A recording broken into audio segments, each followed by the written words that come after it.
Next topic is to find the position of element in the periodic table or to find the location of element in the periodic table.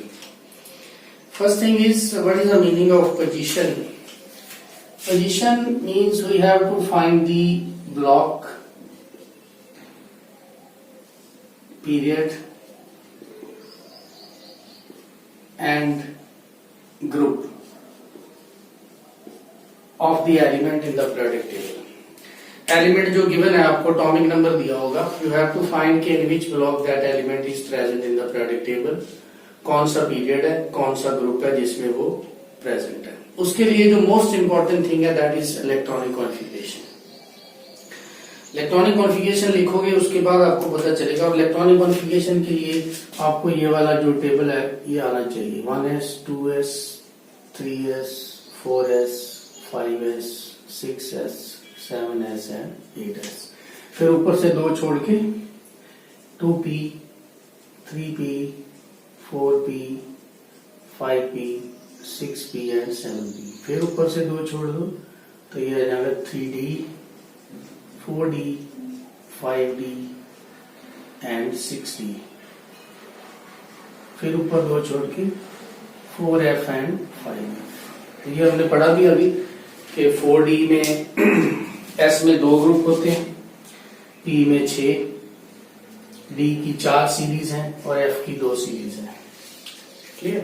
तो ये लिखना आना चाहिए. उसके बाद आप किसी की भी कॉन्फ़िगरेशन जो है लिख सकते हैं. तो सबसे पहले जो भी एलिमेंट दिया है उसकी इलेक्ट्रॉनिक कॉन्फ़िगरेशन लिखेंगे. फॉर एग्जांपल एलिमेंट का एटॉमिक नंबर दे दिया 7. So first write the configuration. So it is 1s2, 2s2, 2p3. How to find block? This is common for all the like elements. कोई भी element आपको दिया है, block का मतलब क्या होता है? Block is equal to the subshell in which last electron is added. जिस सबशेल में लास्ट इलेक्ट्रॉन ऐड हुआ है that is the block. Like इसमें लास्ट इलेक्ट्रॉन ऐड हो रहा है p में 2p3. अगर आप एक और ऐड करना चाहें तो क्या करेंगे? 2p4 p में जाएगा. तो 3 p में गया तो इसका मतलब है इसका जो ब्लॉक है वो हो जाएगा p. सो ब्लॉक फाइंड करने का मेथड क्या है? लास्ट जो सबशेल है जिसमें इलेक्ट्रॉन एंटर हो रहा है उसको वही उसका ब्लॉक होता है. दूसरी चीज है पीरियड. पीरियड होता है मैक्सिमम वैल्यू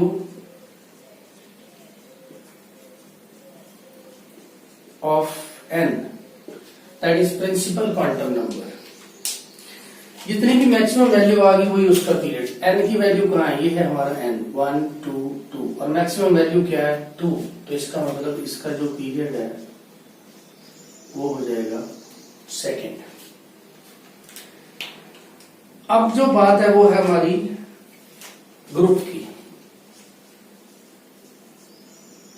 ग्रुप का अलग अलग फार्मूला है, अलग अलग ब्लॉक के लिए अलग अलग फार्मूला है.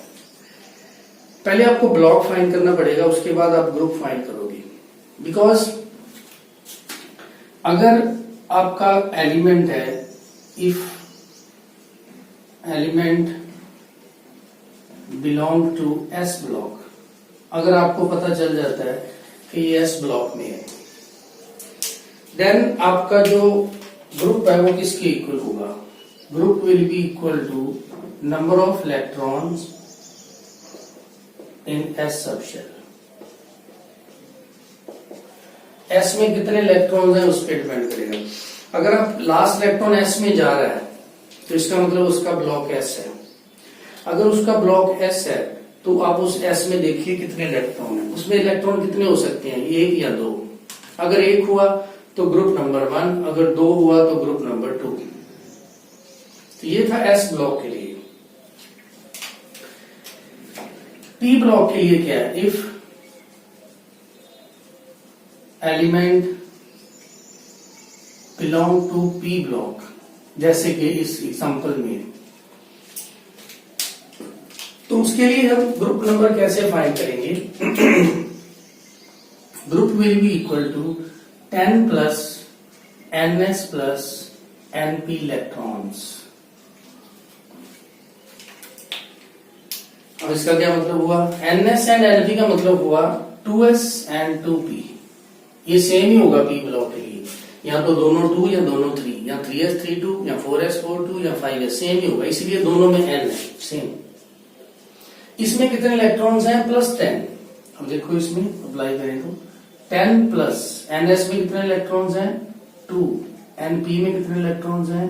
3। तो इसका जो ग्रुप नंबर है वो क्या आ गया हमारा? 15। सो अब अगर देखें z एटॉमिक नंबर 7 दिया था, उसमें उसका ब्लॉक कौन सा आ गया? p। उसका पीरियड कौन सा आ गया? सेकंड। उसका ग्रुप कौन सा आ गया? 15। तो ये था s और b। d के लिए ग्रुप का फार्मूला अलग है, वो भी बता देता हूं।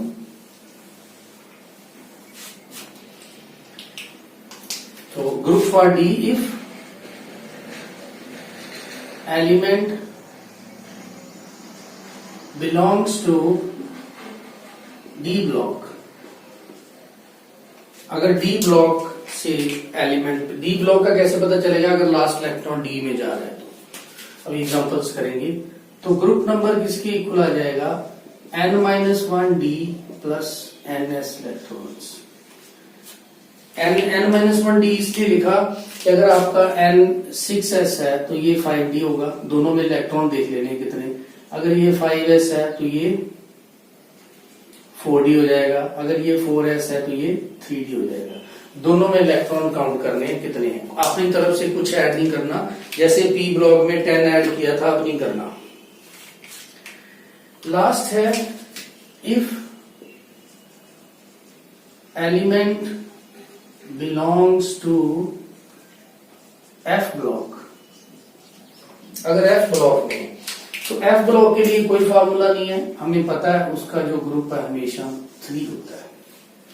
f ब्लॉक का कोई भी एलिमेंट है उसका ग्रुप जो है वो 3rd ही रहेगा। तो ये थे कुछ rules to find the location. अब जैसे कुछ एग्जांपल्स हैं, सपोज करो कि आपको एलिमेंट दे दिया,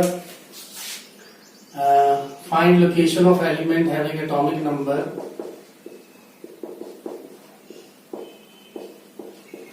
नंबर 1 16 दे दिया, नंबर 2 37 दे दिया, नंबर 3 10, चलो 10 ही रहने दो, नंबर 4 मान लो 26 दे दिया। चलिए करते हैं इजी वाली कॉन्फ़िगरेशन। लिखेंगे पहले 16 की first part, 1s2 2s2 2p6 3s2। अगर भूल जाते हो तो इधर से देख लो कि कौन सा सबसे आगे आना है। 3s के बाद कौन सा आ रहा है? 1s 2s 2p 3s 3p 4s, ऐसे मूव करना है फ्रॉम राइट टू लेफ्ट। तो 3p में कितने आ जाएंगे? 4। ये 16 हो गया। लास्ट इलेक्ट्रॉन किस में जा रहा है? p में, तो इसका ब्लॉक हो जाता है p। n की मैक्सिमम वैल्यू क्या है? 3, तो इसका पीरियड हो जाता है 3rd। ग्रुप में क्या था? 10 प्लस 2 प्लस 4, तो इसका ग्रुप हो जाता है 16। इतना ही काम है। अब सेकंड पार्ट, एटॉमिक नंबर है 37। कॉन्फ़िगरेशन लिखें 1s2 2s2 2p6 3s2 3p6। ये तो हो गए 18। 3p6 के बाद क्या आ रहा है? 4s2, उसके बाद क्या आ रहा है? 3d10। कितना हो गया जी? 10 और ये 20 30 हो गया। 3d के बाद आ जाएगा 4p6, ये बन गया 36, और उसके बाद आ जाएगा 4 के बाद 5s1। तो ये होगी कॉन्फ़िगरेशन। इसको आप शॉर्टकट में भी नोबल गैस है ये जो 36 वाली, क्रिप्टॉन लिख के 5s1 लिख सकते हो। तो ये कॉन्फ़िगरेशन लिखी हमने। अब इसका जो ब्लॉक है, क्योंकि लास्ट इलेक्ट्रॉन एस में गया तो इसका ब्लॉक एस हो गया। पीरियड इसका, अब मैक्सिमम वैल्यू ऑफ एन देखिए, 1 1 2 3 3 4 3 4 4 और 5, तो पीरियड उसका हो गया 5th। अब बचा ग्रुप। ग्रुप एस ब्लॉक के लिए ग्रुप कैसे निकालते हैं, इसमें कितने इलेक्ट्रॉन है, इलेक्ट्रॉन एक ही है, तो ग्रुप इसका हो गया फर्स्ट। बस इतना सवाल। उसके बाद एटॉमिक नंबर 10 की configuration 1s2 2s2 2p6। Block कौन सा हो गया, पी ब्लॉक। पीरियड कौन सा हो गया, सेकंड। और ग्रुप कौन सा हो गया, पी ब्लॉक के लिए क्या फॉर्मूला है, 10 प्लस ns प्लस np 18। अब बचा एक और 26 वाला। Fourth part 26, 1s2 2s2 2p6 3s2 3p6 4s2 3d6। इस केस में लास्ट इलेक्ट्रॉन जो है वो किस सब शेल में गया, डी में, तो इसका डी ब्लॉक हो गया 3d6। ओके, पीरियड फाइंड करेंगे तो एन की मैक्सिमम वैल्यू देखिए, एन की मैक्सिमम वैल्यू है 4, तो इसका 4th पीरियड। ग्रुप फाइंड करेंगे तो ns, इन दोनों में कितने इलेक्ट्रॉन्स हैं, 2 + 6 = 8, तो ग्रुप इसका हो गया 8। So this is all about the finding the position of element. अब आपने क्या करना है, इस कॉन्फ़िगरेशन पे ध्यान देना है। बड़े बड़े एटॉमिक नंबर लेके, जैसे 106, सेकंड का 108, थर्ड का 118, फोर्थ का ले लो 97, फिफ्थ ले लो 46, सिक्स्थ ले लो 82। तो इनका फाइंड करना है, group find and group block and period. ये आप ट्राई करो घर में। जैसे ट्राई करोगे तो बाद में टेबल में देख लेना कि आपका सही है या गलत, तो टेबल से तो पता चल ही जाएगा कौन से ब्लॉक में है, कौन सा ग्रुप और कौन सा period. It's very small topic, that is writing the IUPAC name of elements having atomic number more than 100 और इक्वल टू 100। तो IUPAC is same international union of pure and applied chemistry that made some rules to write the name of the elements।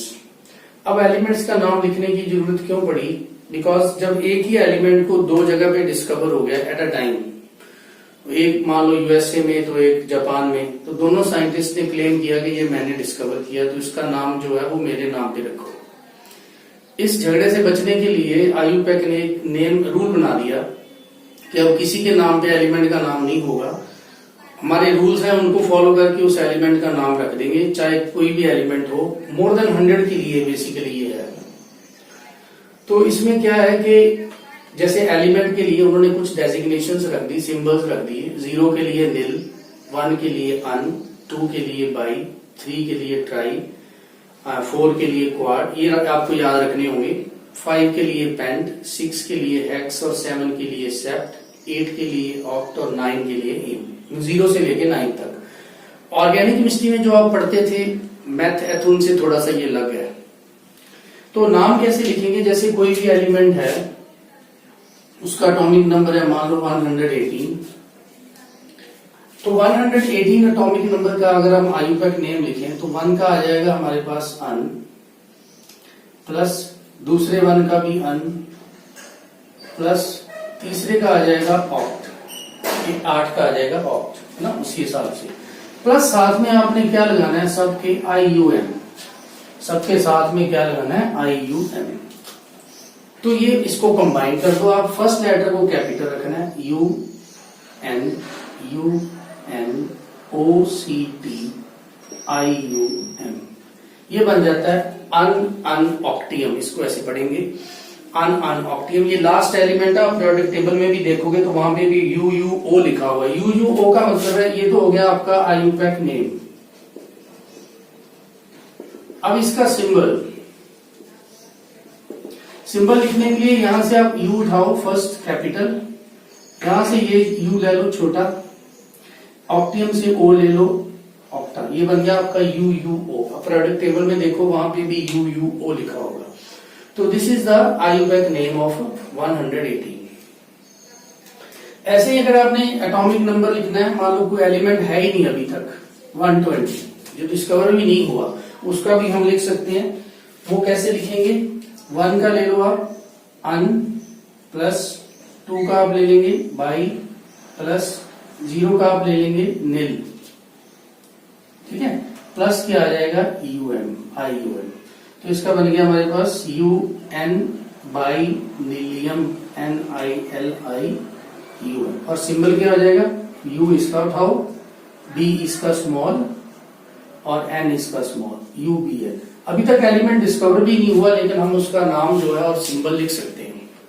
तो ये overall universal rule हो गया कि कैसे हम IUPAC name है जो किसी भी एलिमेंट का लिखेंगे 100 से ज्यादा वाले जो है 100, 1, 2, 3, 4 सबका जो IUPAC नेम है।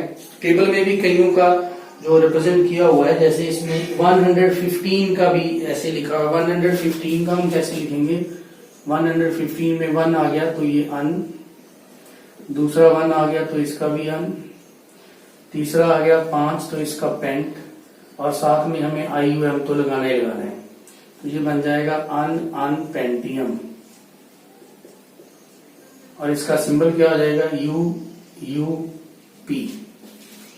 तो ऐसे ये एलिमेंट आप प्रोडक्ट टेबल में भी देख सकते हो। 113 का UUT बन जाएगा, है ना। अगर मान लो 113 है तो सिंबल क्या बन जाएगा? अन ट्राइयम। तो 4 का टेट्रा इसीलिए नहीं है, क्वाड इसीलिए है क्योंकि अगर 4 का भी टेट्रा होता तो वो भी फिर UUT होता। तो अगर हम 114 का लिखेंगे तो ये UQ बन जाएगा। तो ऐसे हम इसका जो एलिमेंट का सिंबल है वो इजीली लिख सकते हैं। So this is about the IUPAC name end of the element with atomic number more than 100।